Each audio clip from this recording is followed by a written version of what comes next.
Yo, what is up, everybody? Hope you guys are doing well today. Back with another video over here on the Before the Billions channel. I did open it up to LinkedIn as well. I don't usually go live on LinkedIn as often, but I did think this will be an appropriate topic to discuss. I saw an article earlier today, and it is talking about generative AI's effects or its impact on high mobility jobs and how it can affect you in your day-to-day basis. So I not only did I want to go live about this, we'll be going over the article. I do want to give a huge shout out to all the people who are watching the live stream right now, and also all the people who are watching the replay. Really do appreciate you guys for tuning in. So with that being said, we're going to go ahead and get into it. Let's see. So let me pull up my screen. Pull this over here. And this is the article that I saw. Thought it was interesting.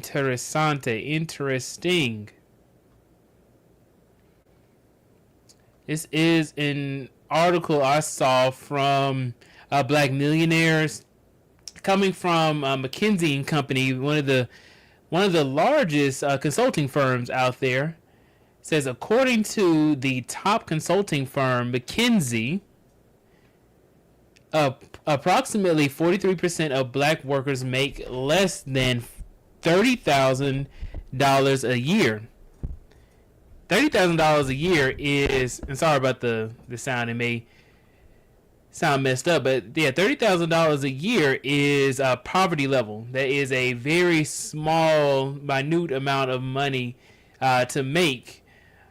It says, is this facts or cap? What are your thoughts? Today, black workers earn about 30% less than white workers, which amounts to a $10,000 difference in annual income.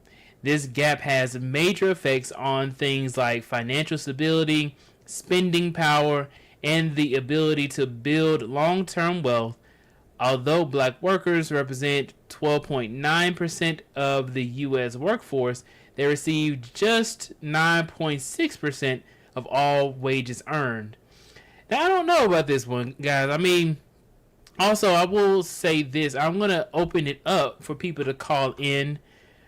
Let's see. Call in. And also, if you are on LinkedIn, you may not see the call-in link, but this is it right here. So, if you want to call in and join me on stage, this is the link in order to do that. All right, so let's actually go to the article that I saw. I actually looked it up, and I thought it would be just really interesting to discuss. So here, right? So before we move on to the actual article, I do want to bring up something. So we went live yesterday on YouTube, and we had Engineering Cannabis come up, and he said that we were talking a little bit too much about ChatGPT. ChatGPT is only a small amount of the capabilities of what AI can do. Only maybe 5%. There's a lot of different things that AI can do, and we were talking about the difference between generative AI and predictive AI, or predictive artificial intelligence. There's a lot of different things that they can do. It can essentially predict the future based off of patterns. So think weather, think healthcare. You can think of like where you are in your economy, in your market. Your market meaning where you live.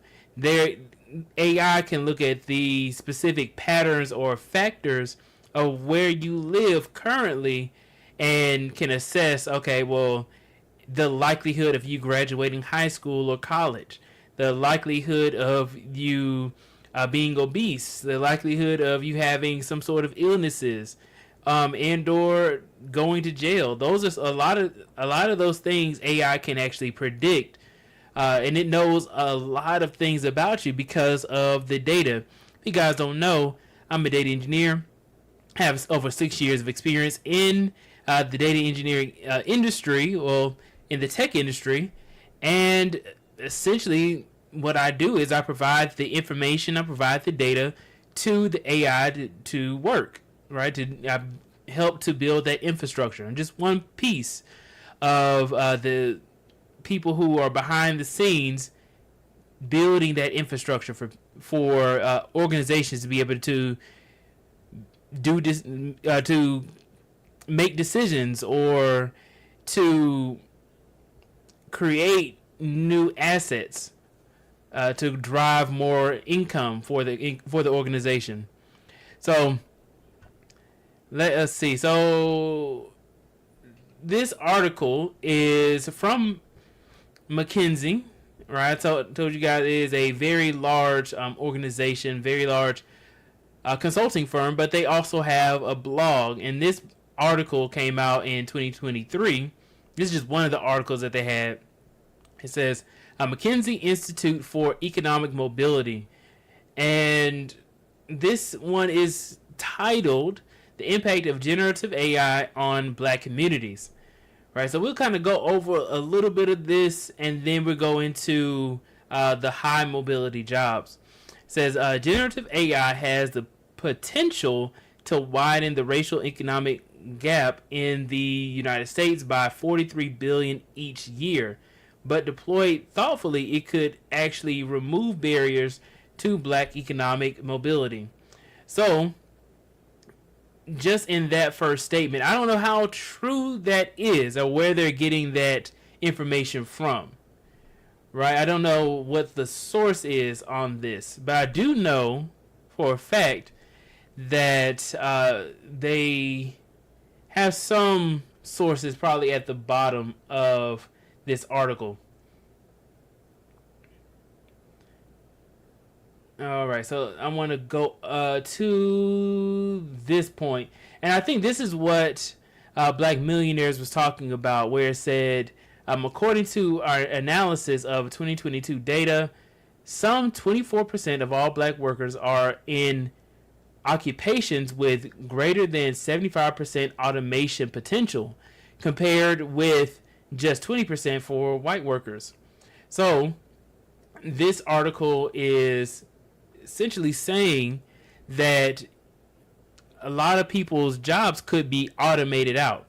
So I do know that healthcare, like you can automate some pieces of healthcare, but you always will need some sort of human element there. Like you need people to be able to help other people, right? So there are a lot of things where AI and robotics can make things better.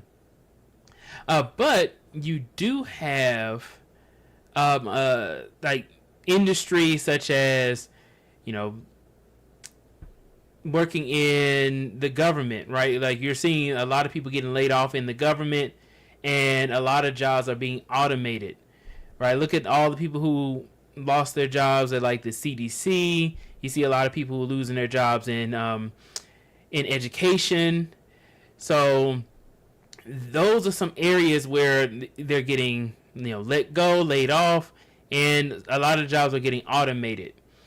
There's also other industries like people working in e-commerce, right? People who are working in like the stores, right? Those are one of the, like if you go to a grocery store, if you go to Walmart. And also I saw an article talking about Walmart that they're trying to get rid of the self-checkout for regular people who like regular customers, and they're trying to make you have to get the Walmart Plus. And I thought that was pretty interesting, the Walmart Plus. Let me actually pull that article up right quick and we can go back. I thought that was interesting as well. I don't know if you guys would pay for Walmart Plus.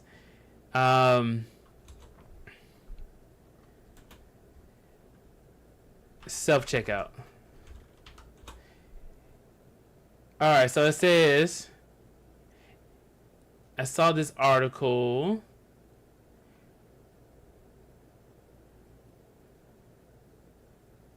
Here. I don't know how trusted this source is. It is the customerexperiencedive.com. Never heard of them before, but I did see this on another blog, so I just quickly looked this up. But it says Walmart removes self checkout from select stores. The retailer joins Target, Dollar General, and other chains in recalibrating its reliance on self service and rethinking the checkout experience.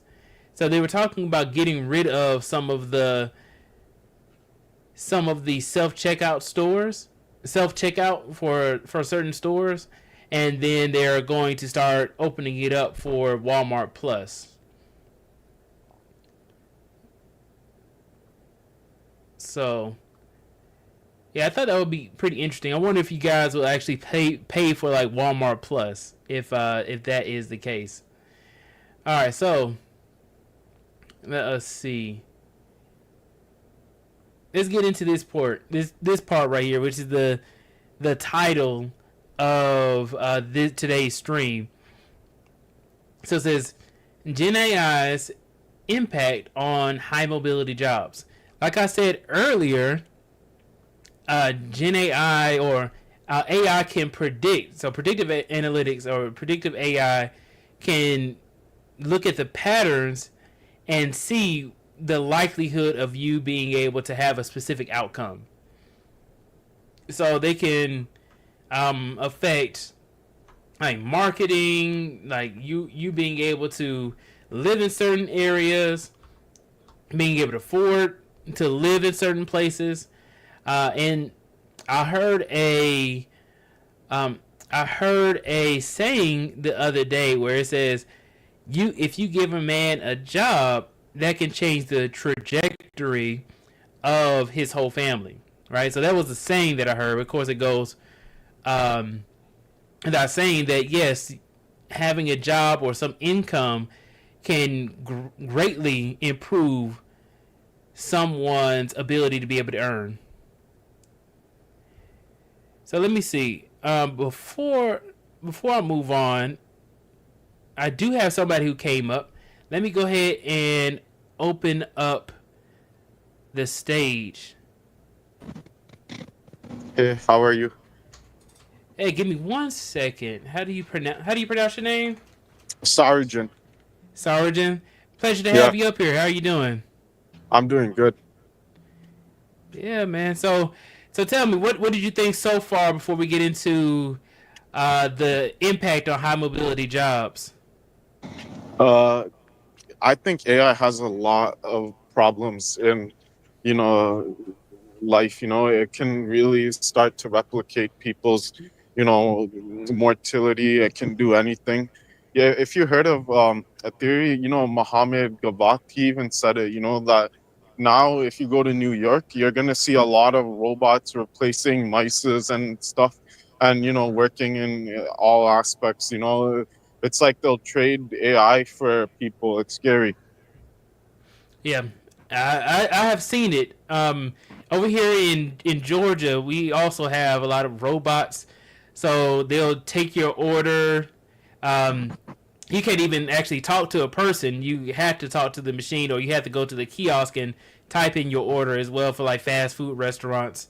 And even Yeah. for like the upper scale restaurants, you have to like go and type on like the little kiosk that's at your table in order to even check out or pay for your bill. Yeah. It's like what it amazes me. Last time on New Year's, I was playing somebody on the metaverse, and it was crazy because like people now can make NFT collages and they can do anything for like break, like they can do it like faster. They think that if AI takes over people, then that means they'll put less people out of job, which sucks. That's why I think it's important to have like a good career somewhere. I'm someone with background in construction engineering technology, and I noticed that in most ways it helps software planners budget and building people like more effective, like in terms of planning how to do all that, and it actually helps people do a lot of great things. Right. Yeah. I mean, and I wanted to get your point on this. Yeah. So, and you said you work in kind of like in the construction industry or space, Yes. construction Yeah. engineering. Yeah. And have you noticed it affecting you and your daily, like day to day work, like AI in Uh, some cases? I feel like in most places it can affect people, because it can really affect the pollen, and it can really affect anything. People now can use it against you, or they can use it as a way to like change the narrative. Like when I was on the metaverse last time, it's crazy. It's like when you go through it, you can literally go. It's like a time machine. You can really touch people and do things, but they don't really feel it. And that's one thing about AI. You have to be careful. You have to stop like following too much of it. You have to start learning about it, but don't like use it. All right. What do you mean by not use it? Like using it in the sense of over like over replicating, because I know for the most part like you shouldn't use it when you're talking to a friend, like when you make voicemails, or like phones, like people use apps like robocall or anything, Mm. and it can like automatically change people's pollen. Right. Yeah, I Yeah. can agree with you on like the robocalling because it does lessen the experience when, especially if you're trying to get something done. Like you're calling Yeah. up like maybe your bank and you have to talk to the robot. You like, okay, let me get to the representative. Let me actually talk to a Yeah. person. Yeah, so Yeah. I can understand what you mean by that. Yeah. And Yeah. in an afterthought, like I noticed that in most ways, do I think AI can help people? Yeah, but I think you have to think for yourself, because I noticed, especially in the finance industry, like or any other job, like people can easily call AI, or anything to do things, and like to do photo ops, to do green screen effects, to do anything. That's what a lot of people do. A lot of politicians even use like VCR, augmented reality, like the metaverse, like when you have you have the Quest 3, right? I don't have the Quest 3. I don't have one, but like when I tried it, it was a very bad experience, from my point of view, because like I literally felt like I was someone struggling to talk to these people. Like it's like I had to be the savior. It's like you have to do. It's like that's how a lot of people do nowadays. They'll try to find ways to make it more conducive, but you have to be careful of AI. Yeah, yeah. I want so, and I think that what you're also talking about is the over reliance on AI, Yeah. especially like if you're trying to interact with others. Is it actually affecting people's communication skills amongst each other? Yeah. Yeah, Like man. that's one thing I had to say. Like it can be very constructive for building certain high rise building, low rise, or mid buildings, or like anything. That's one thing you have to be careful about, is AI can now take over landlord or anyone else's pension or anything. Even a lot of politicians now use it when they're at places. I wouldn't highly recommend using it. I think it's more effective to use it. People like, the funny thing is, you have to be very careful. Like, because I noticed for the most part, is they actually give like AI. it shouldn't be something you should per se rely on. But I heard of Muhammad Gawat's theory that after his son Ali tragically died, he came up with that idea, and he basically said, if AI takes over, you're done. Like that's why he's an ex Google CEO now. Hmm. Yeah, All right. Well, yeah. yeah, I mean, if you watch, Terminator, you've probably seen it, right? yeah, But yeah. Well, sorry, John. I appreciate you coming up here and yeah, giving your insight into this. yeah. Did you have any final words? Or anything before I get No, into the article? no. All Have a right, man. nice. I appreciate you. I appreciate you Have a coming good up night. here, man. Yeah, You too. yeah. Bye. Bye bye. Awesome. Well, that was a good call. All right, so let's get into this portion of the article where it's talking about Gen AI's impact on high mobility jobs. So Sorry John gave his insight into like construction engineering, um, like restaurants, landlords, and real estate, finance, and how it's ingrained in literally every facet of life. Um, I mean, imagine looking at the stock market. I probably would name my next live stream. AI is taking over the stock market. Because if you look at the stock market, all the top companies are using AI in some way, right? They have some sort of AI digital product, AI product. I saw that they had like a AI toothbrush. Like I don't know what AI is doing to be in your toothbrush, but they have it. I thought that was pretty interesting. But yeah, so it is affecting pretty much every single industry and everything that people do on their day to day basis. Also, if anybody wanted to call in, the link to call in is in the chat, and then also have it on the screen as well. So for the people who are on LinkedIn who can't see this, it is on the screen. Okay. All right. So let us go into this. So Gen AI does not put low wage jobs at particular risk in the same way previous advances in automation did. Have you guys noticed that they have automated trucks now? Let me see if I can find a video of an automated truck. Because I saw one the other day and that tripped me out. But they did say that there is a shortage on truck drivers right now.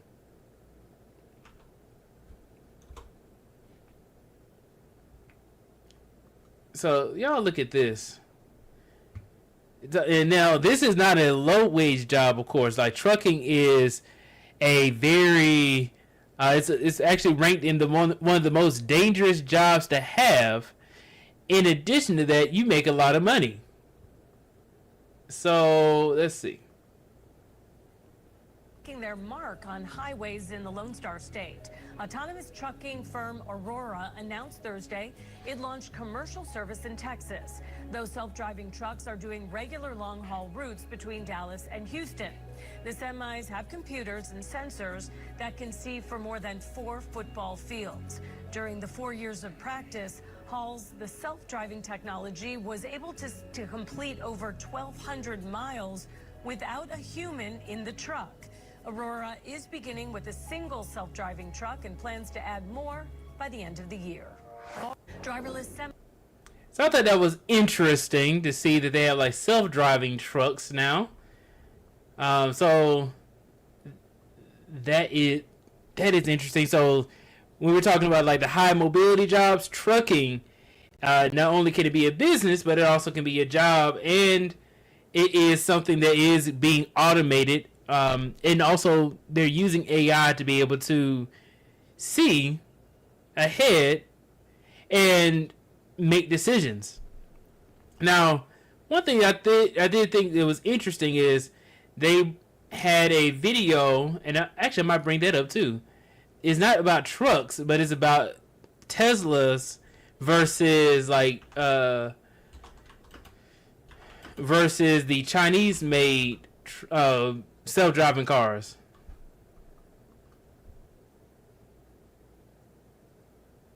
So here it is. America, Tesla would be cooked. This competes against a Model Y. It's electric, but if I don't have time to charge, I can put gas in here and that'll power my generator under the hood to give me over 700 miles of range. You also get air suspension and LiDAR for self-driving. And to let others know it's driving itself, the side lights will turn blue.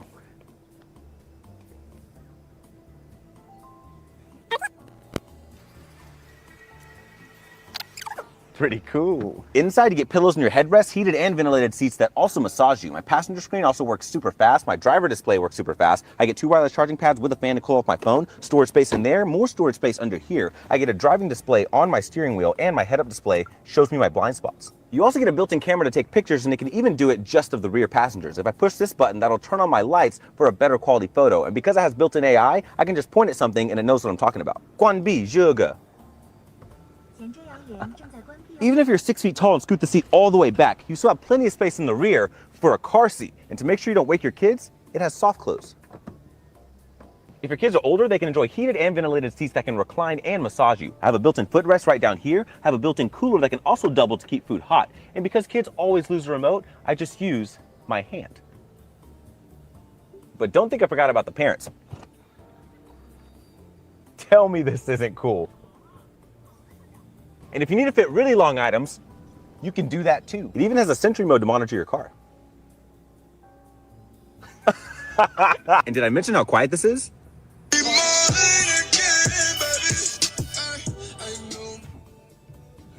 If this car came to America, Tesla... Man, Trap Queen made a comeback. Oh man, I've been seeing a lot of people play the song more recently, even though the song came out like 10 years ago, almost. Has it been 10 years since the song came out? Like maybe 2013, 2014, something like that? Yeah, I remember, you know, when being in college or something like that when Trap Queen came out. But anyway, that is a game changer of a vehicle, right? I'm almost jealous. Like, I never thought about like purchasing an electric car that, you know, wasn't a Tesla, or like I've never heard of like a different self-driving car other than like a Rivian, or like, you know, the ugly looking cars like a Prius. I'm sure there's a lot of people who drive Priuses, so, you know, not to offend anybody. Thank you so much, Kenneth Graham, for tuning in, and I'm glad that you're enjoying the show. So, a few things that he said that really stood out to me. They said something about, he said that this uses LiDAR, which is different from what you'll see a Tesla use. Tesla uses cameras. This uses LiDAR. And there is a video that I saw that would show you the difference. So let me pull this over right quick. I'm trying to see if they have like the test. So they had a green screen. They had a wall test. I don't think I can find it. Here it is. Tesla versus fake wall. This is it. Scientific papers have actually been written on this exact scenario, debating theoretically what the Tesla would do. But we were here once and for all to silence all the debates with cold, hard data. All right, so LiDAR is perfect and Tesla is 3 for 5. But as far as I'm concerned at this point, this one's the only one that matters. Oh my gosh, I can't believe we're gonna do this. All right, hit it. Now, as you can see as a human driver, while that looks sort of convincing, the image processing in our brains is advanced enough that we pick up on minor visual inconsistencies and we wouldn't hit it. And as for the LiDAR, it isn't looking at what image is printed on the wall. So this sort of just looks like a wall, which would make this the easiest test of the day. And as I suspected, Handled it with no problem. So the question was, would the Tesla detect and stop for this Wile E. Coyote-style painted wall that was hiding yet another child staring at nothing during what might be his last minutes on Earth? Scientific papers have actually been written on this. Alright, so it cut off short, but in the video, the Tesla hits the wall and goes through it. So I don't know why it cut off short, but yeah, I thought that was pretty interesting. I want to see, did it have a part 2? No. I had to find like the full clip of it, but essentially, yeah, the Tesla goes through, it fails the test, right? So the other car was driving itself and stops, and the Tesla goes through the wall and hits the kid. And I bring this up to say, like, the high mobility jobs, a lot of people are, doing the delivery drivers, people are like Uber drivers, and it's gotten to the point where companies like restaurants, they cannot survive unless they have some sort of like delivery service, right? Like a lot of restaurants, that's where they make the majority of their money, is through DoorDash, Uber Eats, and then a lot of people, that's how they make money too. Like some people are full-time Uber drivers, full-time Lyft drivers, and that's essentially how they make their money. Let's go back here.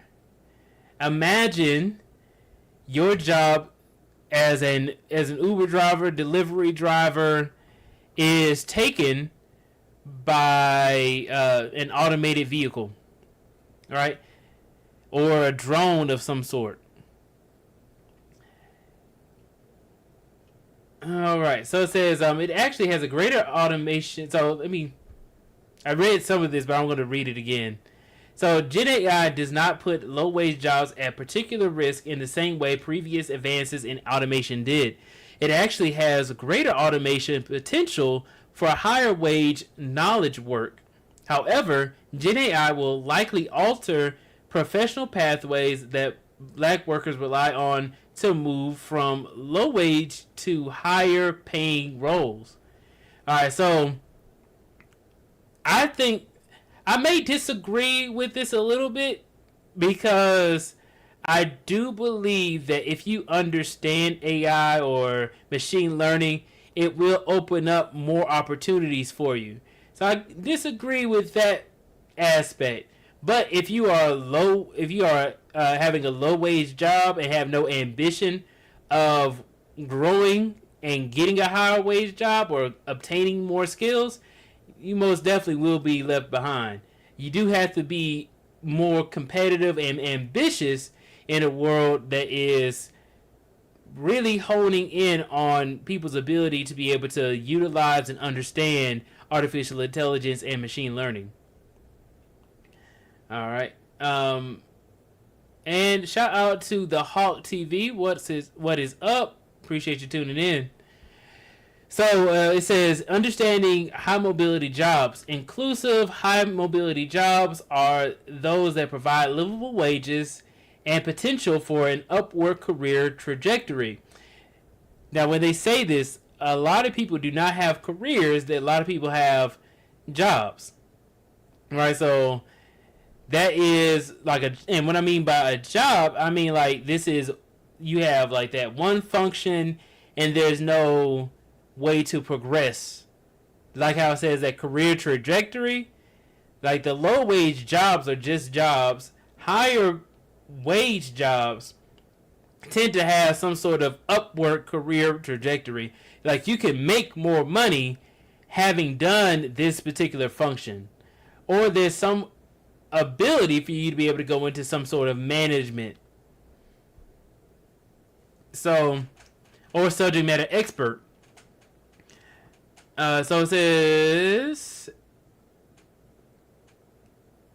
provide livable wages and potential for an upward career trajectory and development over time, but do not require a 4-year college degree. High mobility jobs have 2 tiers. So I never heard of that before. So it does not require a 4-year college degree. So high mobility could be a job in the tech industry, right? Where it doesn't necessarily require a 4-year degree, right? It doesn't necessarily, but to be as competitive as possible, it will be a good idea to have some sort of qualifications, whether it's a 4-year degree or a boot camp, a lot of projects or experience. Like those are there's a lot of avenues to get a job in tech. You can just know people and get a job in tech. Actually, it's just pretty interesting, right? So that's why people say your network is your net worth. It says gateway jobs based on experience rather than degrees offer a salary of more than $42,000 per year and can unlock a trajectory for career upward mobility. So $42,000 per year is not much, right? So So when I said $30,000 is not much, $42,000 is better, but also not much, right? Like if you live, like if you're by yourself and you don't have a family, you can definitely live off of $42,000 a year with a little bit of help, right? Like especially if you live here in Atlanta. Atlanta is very expensive. I don't think $42,000 per year would get you very far. Actually, you know what? Let's look that up right quick. Will $42,000 a year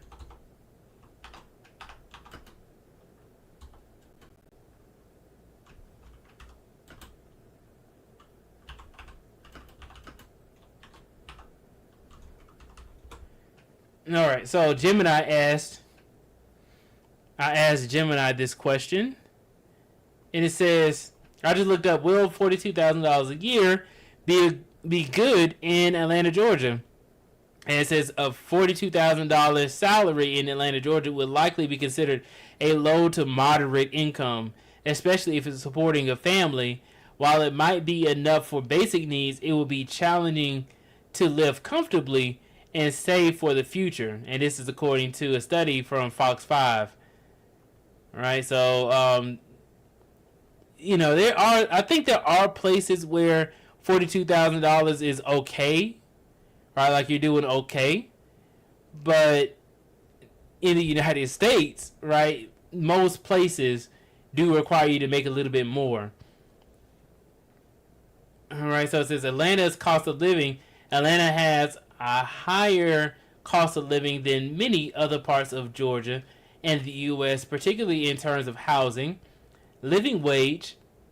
The MIT Living Wage Calculator estimates that a single adult needs $26.28 per hour, or $54,600 per year, to cover basic needs in the Atlanta area.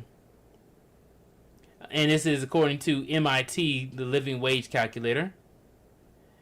It says the median salary in Atlanta is $59,160. So if you're making around almost $60,000, you're pretty much in the middle, right? So most working adults are making around that much. It says with 80% of salaries falling between $27,144 and $130,500. And this is coming from Gusto. That is interesting. $130,500. That means I need to get to work. I need to start making a little bit more money. The financial strain at $42,000, you might struggle to cover rent, utilities, transportation, food, and other essential expenses, living little for discretionary spending or savings. This is coming from Atlanta Magazine. And limited savings. You would likely have very little, if any, money left over for retirement, healthcare, or unexpected emergencies. And as Pocket Watch with JT would say, is that you need to have at least 6 months of unexpected emergency saving in order to be comfortable, right? That you should at least have 6 months of savings. All right, you may get laid off. You know, there's a lot of different reasons as to why you would want to have that 6 months. All right, so we went over that $42,000 per year. So that gateway job, right, that in-between job is that around that $42,000 per year.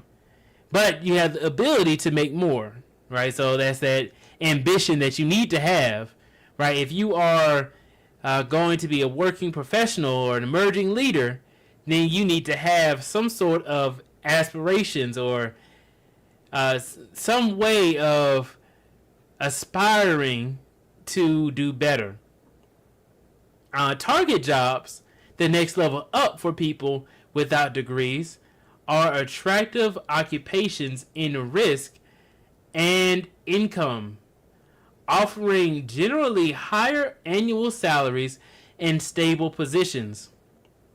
All right, so as you saw, it said up to $130,000 per year, right? So that was a huge amount of money. But then also the people who are making six figures a lot of the time say it's really not that much. Like if you're making $100,000 per year, they feel like it's not that much, because after taxes, it's closer to like that 80,000, like 80 to 90,000, right around there. So you take a huge chunk of your money through taxes, so you don't really feel the $100,000 until you get into like closer to that $200,000 range. 74% of black workers do not have college degrees, but in the past 5 years, 1 in every 8 has moved to a gateway or target job. Gen AI may significantly affect those occupations, as many of the tasks associated with them, including customer support, production, supervision, and office support, are precisely what Gen AI can do well. Coding boot camps and trainings have risen in popularity and have unlocked access to high-paying jobs for many workers without college degrees. But such pathways are also at risk of disruption, as Gen AI-enabled programming has the potential to automate many entry-level coding positions. So, two things about this. I have heard of a lot of businesses being created because people are looking for coding jobs, looking to get into front-end development. I've seen a lot of people trying to get into front-end development, and they have no college degree. So you see, I'm seeing a lot of people having struggles because a lot of the jobs can be like, you can move away, right? You can essentially redirect that money that you could be could be given to an entry-level person into more Gen AI tools or cloud technologies. It took me some time to kind of think of what I was going to say, but you essentially can redirect or make a decision to not hire as many entry-level coders or entry-level developers, right? I will tell you this, is that a good way to be able to get into the industry is to build your connections, and then also start looking for different programs and opportunities to give you an edge on the people who are just cold applying to jobs without having any referrals or references, and without having any impactful projects or experience, right? And then a lot of people, like how I said, they didn't have any degrees. So you don't have a degree, don't know anybody, don't have any projects that anybody cares about, right? You want to make sure that you have impactful projects. You want to know people in the industry doing the job or the work that you're doing, and also putting your best step forward, whether you have a degree or not. Let's see. The Hawk TV says AI to text is what Netflix is to Blockbuster. Yeah, for a lot of tech positions, it can automate a lot of different jobs. But they had an article that was talking about how people are only software engineers for around 10 years, right? So after the 10 years span, then you tend to see a lot of people branch out into other types of technology, right? So you may see technical project or product managers. You may see a lot of people who go into management, right? Or people management. You may see a lot of people go into maybe even networking or cybersecurity. So there's a lot of different avenues that people can branch out of. You very rarely see software engineers with 15, 20 years of experience and they've only been a software engineer. They tend to do other things afterwards. Right? Because, I enjoy being a data engineer, but eventually I'm going to move on to something that's a little bit more than what I'm doing currently.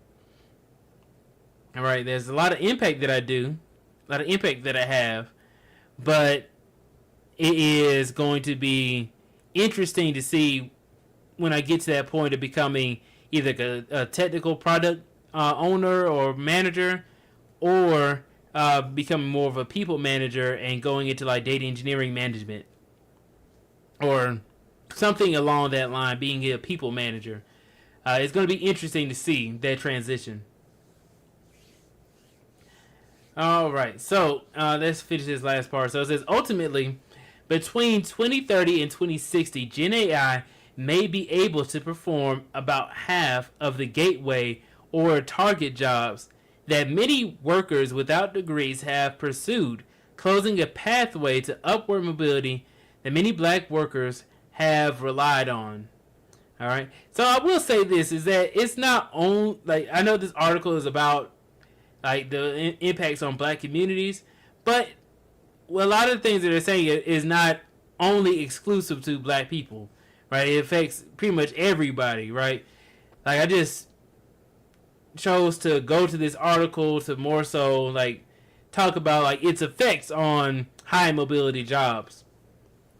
And let's see. I think this may be the last part I want to go over from this article. It says half of all gateway or target jobs could eventually become fully automated.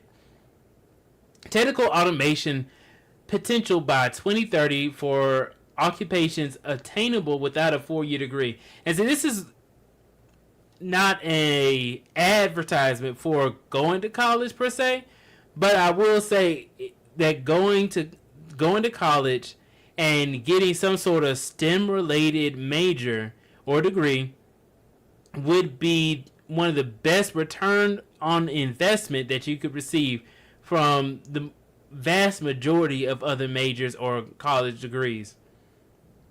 So, as you can see here, you have 52% automation adoption. This is before Gen AI, and accelerated adoption driven by Gen AI. So, 52% to 13%. So, essentially what it's saying is jobs that are frequently minimum wage and may not offer a clear career path upward, they're calling that entry level. So working at McDonald's, and we just talked about how working at these restaurants are being automated. We have robots now, or you have a kiosk. You can go to a restaurant and then your waiter or waitress, they just pick up your food and take your order, or you can go on the kiosk and then put in your order and then pay your bill. Right? All they do is just bring it out to you. Whenever I go to a sushi spot, they always have a robot that will come over with a tray, and then a person just maybe redirects it if it runs into the wrong thing, or like clear debris out its way so that way it can get to the customer. But the person themselves didn't take your order, and they didn't deliver the food to you. They just made sure that the robot went to the person, right? So they can vastly cut down on the amount of workers that they have. So yeah, this is the entry level type of job per McKinsey. And then you have Gateway, occupations that offer wages of more than $42,000 per year, and the potential to unlock an upward career trajectory. So entry level essentially is capped at $42,000, and Gateway is minimum $42,000 and greater, minimum to greater than $42,000. So it says that Gen AI will take up more than half of entry level positions. It will take up a third of Gateway positions, and target are attractive careers with high salaries and stability. It takes up less than a third of the target jobs. All right.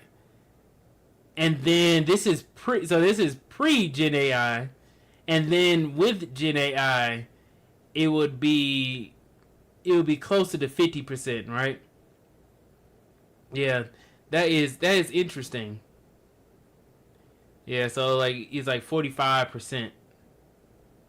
Yeah, that's interesting to see how it's going to change when they do adopt more generative AI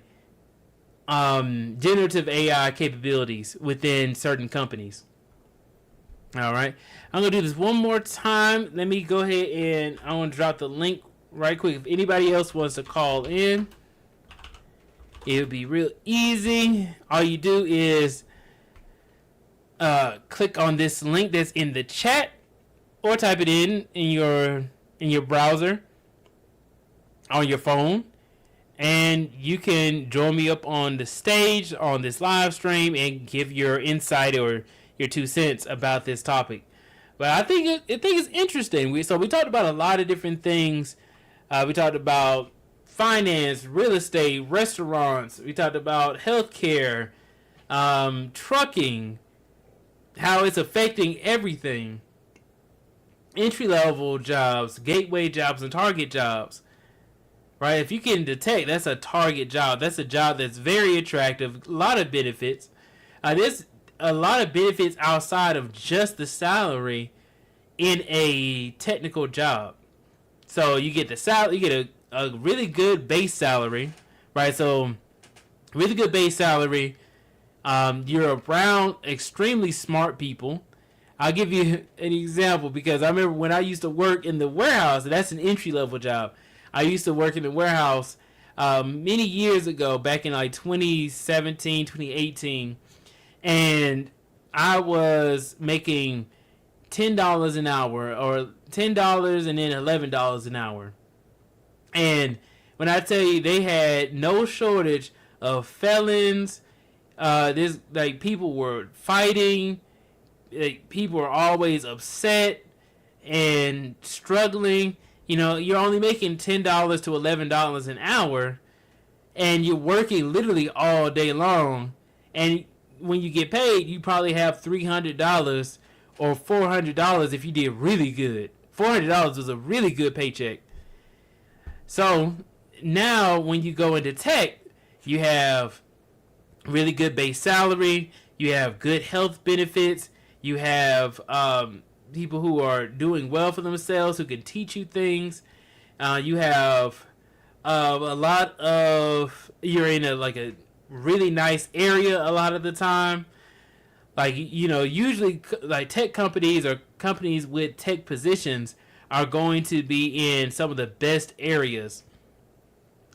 Like if you go to Midtown, like if you're in Atlanta, if you go to Midtown, if you go to Buckhead, Sandy Springs, Alpharetta, like all these areas, Cobb County, and over there by Cobb Galleria and the Battery. A lot of different tech companies or jobs are there. So you can rest assured, like the areas that you go to are going to be walkable, and you have like the best food options, all kinds of different things. So when I tell you guys is that tech is where it's at, it really is. Unfortunately, there's a lot of things going on with the economy, so people are getting laid off. But if you're able to get in and overcome a lot of the challenges that you may face with getting into tech, it is a very rewarding industry to be in. Okay? So I don't see anybody coming up, but I did enjoy this article, enjoy this this topic, because Gen AI is literally in everything right now. Predictive analytics, predictive AI, machine learning and automation, agentic AI, like everything is growing, right? Technology is moving extremely quickly. So it is a good idea for you to start learning more about machine learning and AI, at least some of the basics, right? You can definitely change the trajectory of yourself and your family if you start implementing like some AI tools, like using maybe even ChatGPT to help you out with automation tasks, or helping you out with writing content for, you know, like a YouTube channel, or you can use it in order for you to be able to make more money. There's a lot of different things that you can use generative AI for, to be able to build logos, edit pictures, all kinds of different things. So let me know what you guys think about this topic, and also if you have never heard of like Gen AI and this is like your first introduction to it, hopefully you take this as a, not a warning sign, but more so the go ahead, right? The green light to go and learn more about Gen AI or analytics, data. There's a lot of money to be made in it. There's a lot of opportunity, and I hope to see more people grow into enjoying this type of field in this industry. That being said, guys, I will see you all in the next video. You could have been anywhere in the world, but you're here with me, and I really do appreciate it. I will see you all in the next one.